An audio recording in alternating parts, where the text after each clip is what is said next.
Abonnez-vous et cliquez aussi sur la petite cloche de notification pour ne rien rater de nos prochaines vidéos. N'oubliez pas de partager aussi la vidéo et de la liker. Afrique N24. Teacher, bonjour. Teacher, je ne sais même plus quoi te dire.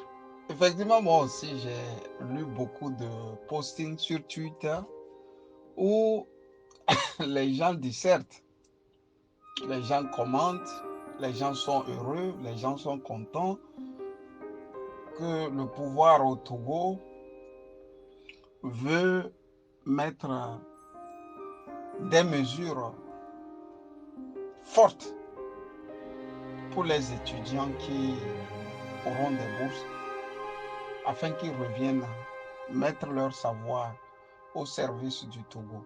C'est-à-dire ce qu'ils ont étudié hors du pays, ils doivent revenir à coup sûr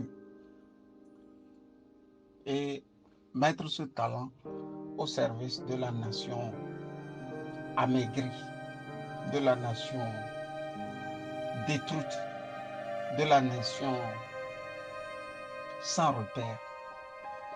Sauf que il y a toujours à rigoler quand le gouvernement togolais pose un acte. Moi, je rigole toujours.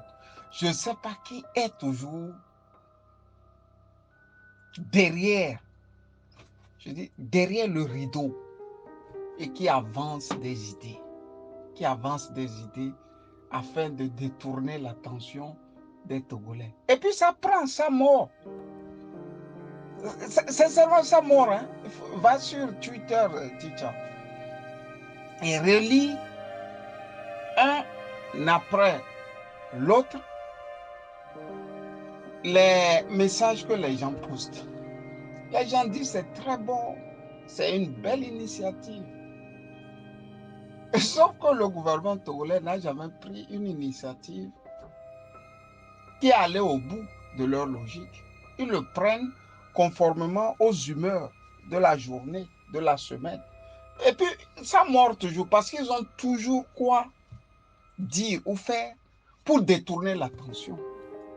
Tiens, teacher, le premier réflexe, je dis le premier réflexe, quand on nomme un ambassadeur togolais dans les pays européens, puisque je vis en Europe et je sais de quoi je parle.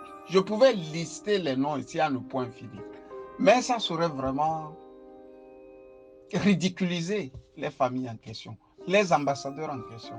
Je ne veux pas ça. Quand on nomme quelqu'un, il débarque avec sa femme. Parfois, d'autres débarquent avec leurs femmes. Par exemple, Paka, lui, il était arrivé avec ses 2 femmes. Celui qui est resté en Allemagne.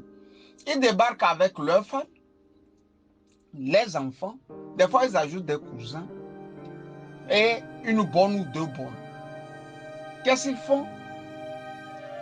Le premier réflexe est de tout faire pour que les enfants et madame aient la nationalité du pays en question.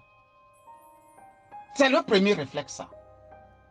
C'est-à-dire, c'est une course à la montre pour que madame et les enfants aient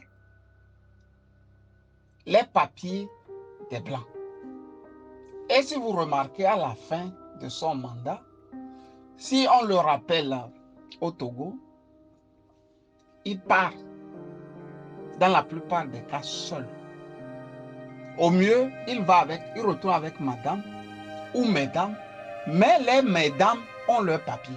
Parfois, lui-même, il a. Mais il rentre. On laisse les enfants. Des fois, madame et les enfants restent parce qu'ils sont désormais citoyens et lui rentrent. Avec un peu plus de chance, les cousins qui sont aussi listés et qui sont arrivés avec lui restent. Des fois même, c'est la bonne aussi qui trouve cette chance. C'est selon. Ce qui me fait secondo rire est que Eyadema avait fait ce qu'on appelle le rattrapage ethnique dans les années 80, 85, je crois. Déjà en 85. 83, 84, 85, 86, 87. Il avait eu le génie d'un genre nouveau, de propulser les nordistes. Sauf qu'il n'a pas propulsé tous les nordistes, il a propulsé seulement les cabiais. Et c'est de ça qu'on a parlé une fois sur ce qu'on a appelé la liste.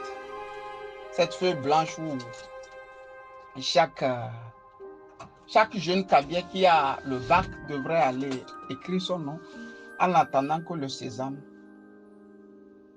sorte. Et c'est Assis à Gossoy qui avait initié ça. Je vous dis que bon, c'est eux-mêmes qui... Ils racontent ça en faisant le barbecue, quoi. Et en riant aux éclats. J'ai vu ça dans plusieurs coins en Europe. Ou bon, des fois ils oublient que toi aussi tu es togolais. Mais ils le disent. Toi aussi, tu es venu par la liste. Tu avais mis ton nom là. Vous voyez. Donc, tous ces gens qui sont arrivés, effectivement, ils ont étudié. Et j'en connais beaucoup. C'est des docteurs, c'est des ingénieurs. C'est des gens vraiment qui sont allés à l'école. Le premier réflexe qu'ils ont eu, c'est d'aller secouer les fesses des blanches. Donc, ils ont fait des métiers. Ils sont restés avec des blanches. Ils ont acheté parfois des maisons. Beaucoup. Mais à la fin, si vous les questionnez tous, la maison est revenue à la blanche. Les enfants sont revenus à la blanche.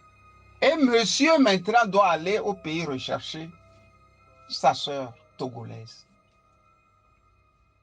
Ils sont nombreux comme ça à Poitiers. Je dis, ils sont pleins à Poitiers. Ils sont pleins à Lille. Ils sont pleins à Valenciennes. Et j'ai appris que du côté de Paris, on ne sait même plus les compter. Mais ils sont venus avec des bourses. L'État togolais pouvait dire, ben, écoutez, vous là, revenez. Revenez, parce qu'eux, ils ont de l'expérience. Ce pas des gens qui ont 60 ans actuellement. Ils sont entre 50 et 58 ans. Les plus âgés peuvent aller à 60. Ça va encore si on cherche vraiment de la ressource humaine de qualité. Ils peuvent apporter leurs expertises. Parce que ceux qui ont pris les bourses là, ils ont encore leur nom aux bourses stage. Vous savez pourquoi ils ne veulent pas ces gens? Ils ont essayé avec ces gens. C'est les Lorenzo, c'est les Ingrid Awate. Donc, une fois de retour, elles ou ils sont devenus des prédateurs ou des prédatrices. Les gars ont tellement pillé et les filles aussi ont tellement pillé. C'est dans ça que vous avez les Sinalaonson. Donc, qu'est-ce qu'ils font maintenant? Ils disent, nous là, on va encore refaire ce qu'ils ont fait par le passé, ça a échoué. Tu vis au Togo. Par ton intelligence, tu as une bourse. Tu viens ici, des fois la bourse tombe, des fois elle ne tombe pas. Mieux, tu es un enfant qui a une conscience élevée. Et tu fais tout, tu réussis ta vie. Et tu apprends que depuis 50 ans, c'est une même famille qui gère ton pays.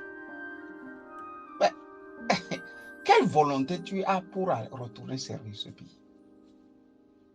Non, sincèrement, dites-moi sincèrement, quel homme bien éduqué va prendre ce qu'il a appris ici, au prix de tous les sacrifices,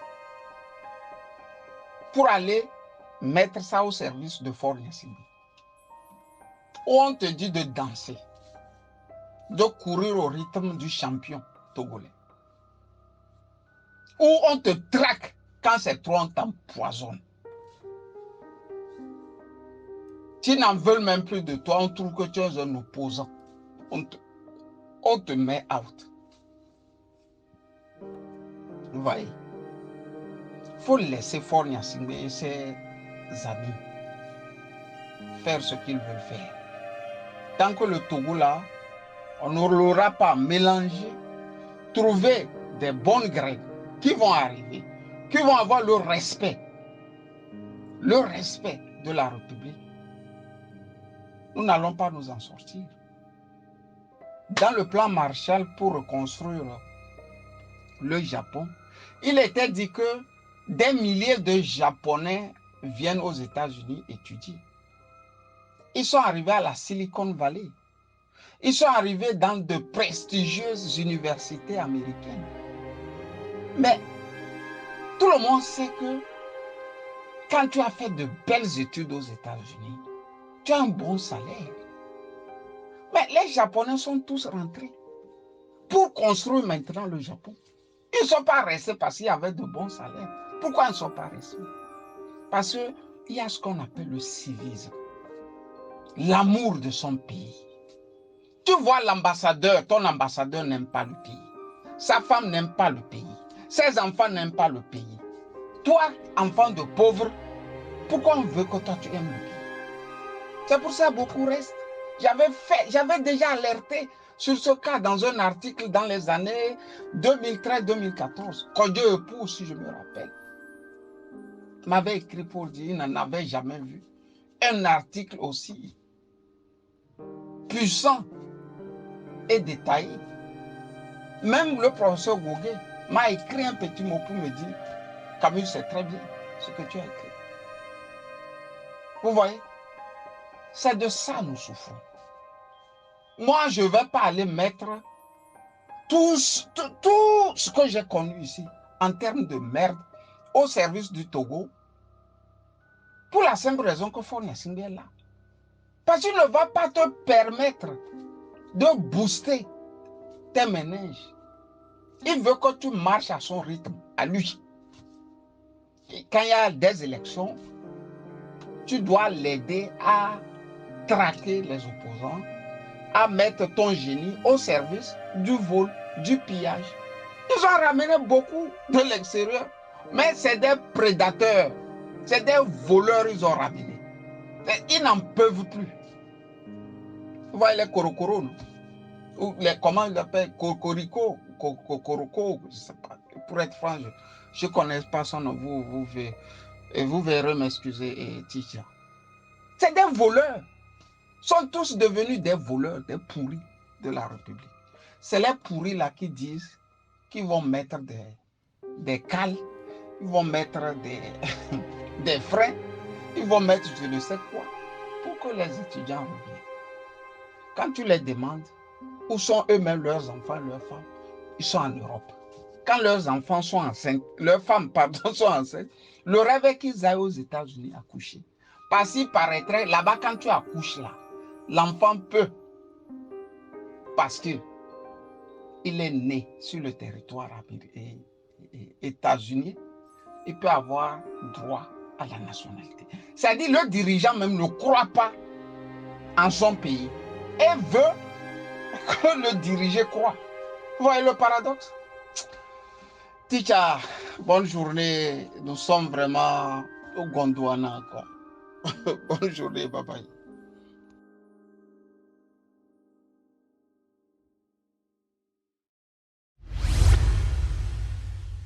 Likez la vidéo si ce n'est pas déjà fait. Laissez aussi votre point de vue en commentaire.